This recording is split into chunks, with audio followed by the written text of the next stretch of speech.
argued to be one of the first pieces of Afrofuturism, the Comet by W.E.B. DuBois. Up for discussion today. Let's get it. Like, this guy got a word invented because of his writing. That puts you in the history books, man. I think you and I both know DuBois more for his essays. We're kind of just now getting into more of his fiction. But I think it's really bold and interesting the way he took, to me, this was literary fiction, right? There was a purpose and a meaning behind this piece.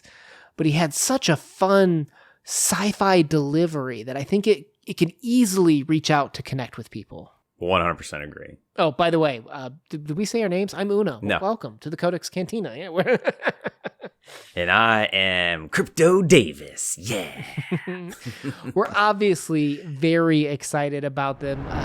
DuBois is one of my favorite writers. I think he's incredible. Let's kick off some publication info. The Comet was first published in 1920 in the 10th chapter of DuBois's Dark Water Voices from Within the Veil. We will leave a link where you can read and listen for free down below. Now, DuBois is an American sociologist and civil rights activist. We've talked before about how he was one of the first African Americans from Harvard, kind of a big deal. Helped, co-start, was one of the main founders of NAACP, kind of a big deal, and wrote lots of essays about double consciousness and furthered the color line theory. A lot of really important things coming from this man.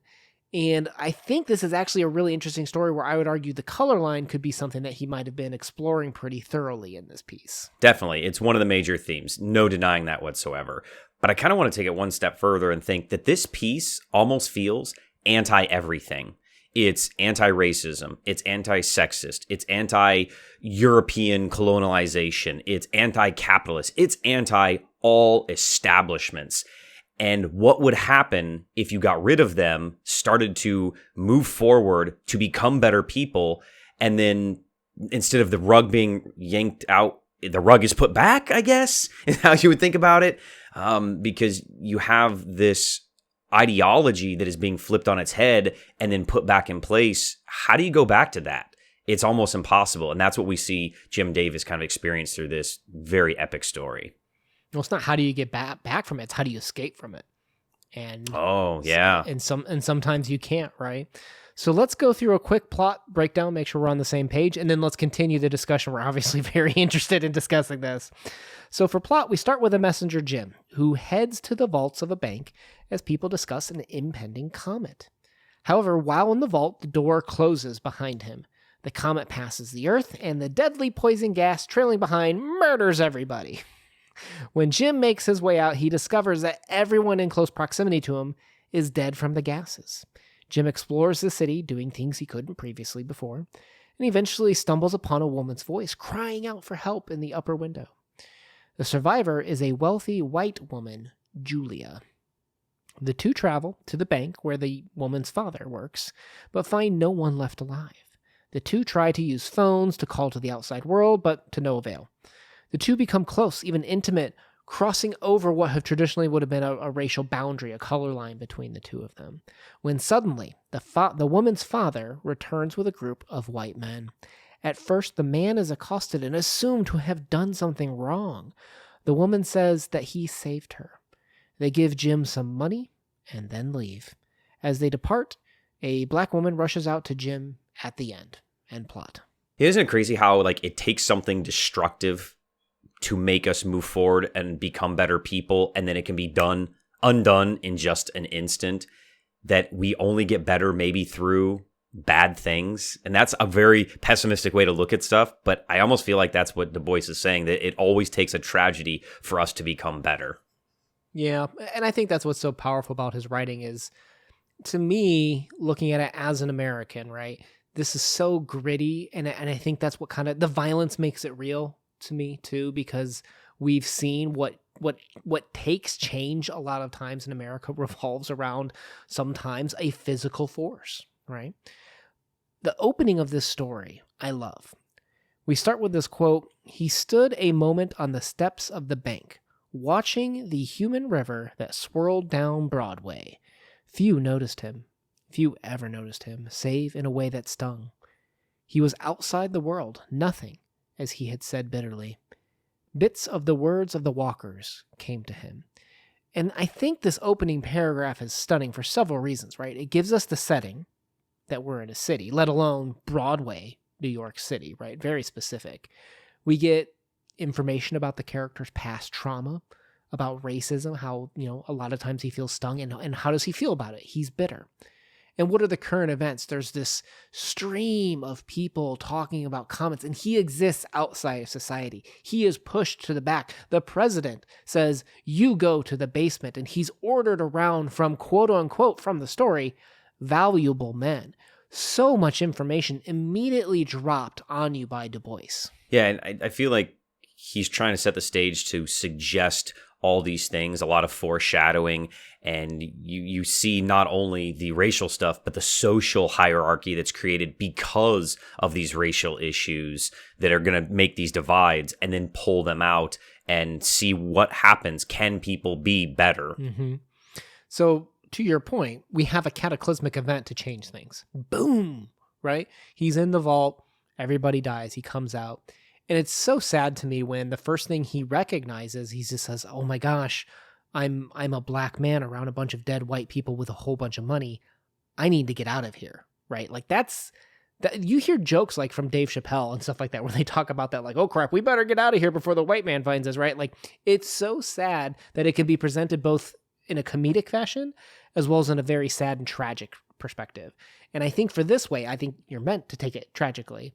And what does he do? He kind of, now that he is freed from these expectations of society, of what society tells him he ought to be worth, he's not one of the valuable men, quote unquote. What's he do?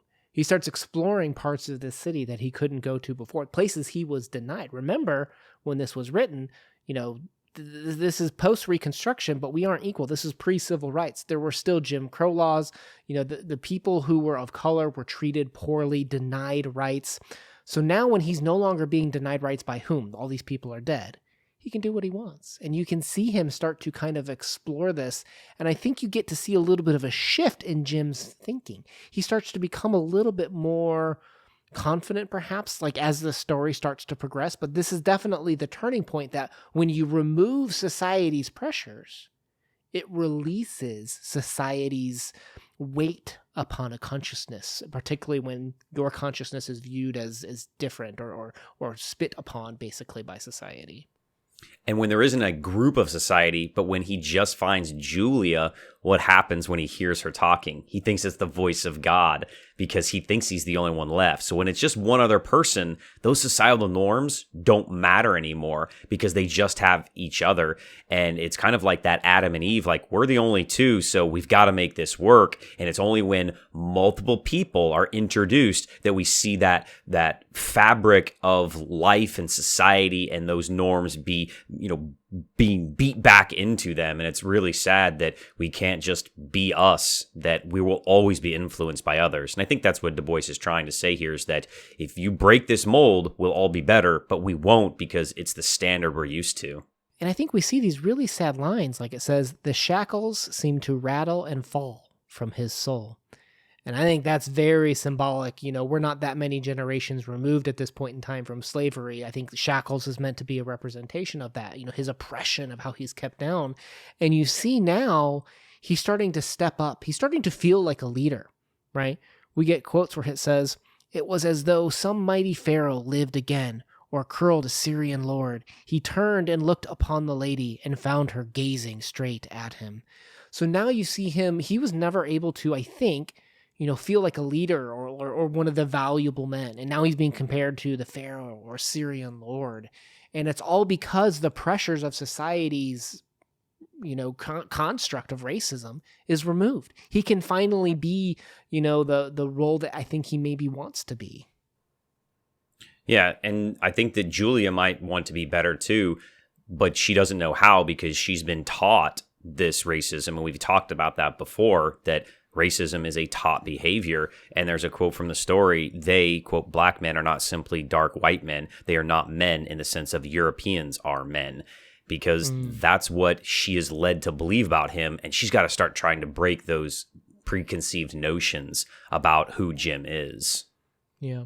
Did you pick up on any like religious elements to the story? Like, I wasn't really sure how to assign value, but I saw quotes like this where they'd say, slowly, noiselessly, they moved towards each other, the heaven above, the seas around, the city grim and dead below. And it definitely pulls on these strings of, I mean, obviously it's referencing heaven here, but this idea of him caught between heaven and hell, the idea of these religious symbols. Did you pick up on them at all? I was so enthralled with all of the other anti-establishment and all the other, social, racial and issues, and just the cool setting of this. And the first time we've read a sci-fi by DuBois that I was kind of lost on it. And I'm sure it's there. Maybe if we took another pass through and I looked at it specifically for it, I could find it. But I think it's very vague if it is there. It was. I didn't have a strong pull, but I definitely noticed them. Let's talk about the return of Julia's father with the crowd of white men, the white mob, if you will. If you take the quote literally from the text, honk, honk, honk, came the mad cry again, and almost from their feet a rocket blazed into the air and scattered its stars upon them. She covered her eyes with her hands, and her shoulders heaved. He dropped and bowed, groped blindly on his knees about the floor. So you see like these symbols, the stars bursting through the air, and she heaves, right? While he is humbled, he bows to the ground. Like it's the immediate return of the structure of society, the white man, that he knows what he's going to be relegated to. And that's why he is just immediately almost emasculated from feeling like a king or a lord to bowing and falling to his knees on the ground. And I thought that was just, it's what makes some writing just so real. It's lines like this, I think. I looked at it also historically, that you're thinking of this kind of rockets bursting in air and you're going to the national anthem. And Jim is maybe thinking there is two Americas and I don't get to be a part of one of them. And I was just about to be, and I thought things were going to improve, and they're not. They're going to go right back the way they were. Even after this apocalyptic event, we still can't get past something as simple as race. Right. And they immediately accost him, call him the N-word, try to buy him off, right, by giving him money. And this is where that color line concept comes in too, right? As soon as the structure of whiteness returns, Julia is like, oh, well, don't kill him. He saved me, right? Does she stay with? I mean, they were about to have an intimate moment, I want to say. And does she stay with him, or is she just carried off by the white folk? No, I think she's definitely carried off. She was about, I think, to really embrace her humanity. And maybe that's what maybe my kind of view of it was, that she was finally achieving humanity and getting past, what society norms have told her what she was supposed to do. And she just, goes off. Because it's easy. It's easy to go back into what we know. The one last quote I would bring up about the religion here was, the roar and ring of swift elevators shooting upward from below made the great tower tremble. A murmur and babble of voices swept in upon the night. And I couldn't help but think about the tower trembling and also the Babel, like the Tower of Babel kind of being a reference here potentially. If you think about what that story is, it's about man building their own, like succumbing to their own hubris, right? Man thought that they could take it all and build, that bridge to heaven in a sense. And here is the white man that comes along and starts to have that form of greed, where they're trying to, build upon the backs and labors of other men, basically, to what gain for their own purpose. So it kind of felt like the Tower of Babel conversation here too, where we're having a society built upon greed and self-desire. I might be reaching there. But I'm just saying there were a lot of religious elements, and it spoke to me a little bit there, and that's how I took it. Yeah, I mean, not to sound too cynical about it, but I feel like that it was so brief, and again, it was so vague. For me, I didn't see it. There was just, the other was just too hit me in the face. And I was so enthralled by this of, are they going to re-achieve, being better people? I don't know. Was Jim going to free himself of these societal norms that a lot of times you're lesser than, you're lesser than, you're lesser than. Well, what happens? You finally start to believe that. Was he going to break from the norms? He's like, you know what? This is a new brave world. I'm not going to fit into these old social norms. This does not matter. This is something new, and I'm gonna start something better for maybe my children one day. I don't know. What'd they keep calling Jim? You talking about the N-word? No, like his title. Oh, I don't remember. Messenger. Oh. So I'm just saying, I think there might be more. Read it again, maybe. Oh. Audience members out there, I think you could pull some stuff out there. I'm just saying. Okay, the messenger. Yeah, that's pretty deep. Okay. Ooh. Okay. I'm feeling it now. Okay. Well, we just need 3 points. 3 points brings you to my side. Okay. You win. I give up. No, I definitely, clearly the main point is that I just think, sometimes writers use other mythology and other elements to kind of layer in the piece, add more meaning to it. And that seemed like one of those little things that's kind of layered onto it, to DuBois's brilliant writing, right? Like only amazing writers do stuff like that. And DuBois, clearly I give credit to being an amazing writer. 100% agree. I think one of the reasons that we love DuBois so much is he's able to craft this story. He's able to give us character development. He's able to give us world building and also weave in there not only all these things about history and societal, norms, but also all that religious element. That's a lot crammed in for like an 11-page story. Absolutely incredible. Yep. Let's move into our subjective wrap-up and ratings. We'll leave a playlist down below for more DuBois talks. What are you going to give this one, Crypto? I'm going to give it a 9. I love his writing style. And if it's sci-fi and post-apocalyptic, and then it has deep meaning to it, and it has historical and it has historical why can't I say it? Thank you. Relevance. And it has historical relevance. You win. If it had a little bit of comedy, maybe it would have pushed that 9.5 or maybe a perfect 10. But I didn't feel like I chuckled at all, because it's a very serious piece, in my opinion. It is. You could actually, if you were to make this into like a show or a rendition, like if you had like the right director, like I talked about, like with like that Dave Chappelle moment, like there's parts where like you could add humor into it, I suspect. But as it is written on this, very serious, very sad, very tragic, and I think it definitely hits home because of how real and how truthful the story is. He's a very honest writer, except for the whole everybody dying from it, Yeah, maybe Key and Peele could pull it off, but we're not going to pull it off. No. I think I've talked myself up even through this too, that I think there's just more here the closer you read. And there's probably a lot more out there to discuss on this. If you had thoughts out there that we didn't talk about in this piece, hit us down below what you thought and what you took away from this. We'd love to hear from you. Yeah, I feel like we missed stuff. We post videos every Monday and Thursday. If you're down for a conversational approach to literature, hit that subscribe button to join us. We'll see you on the journey. Una out. Peace.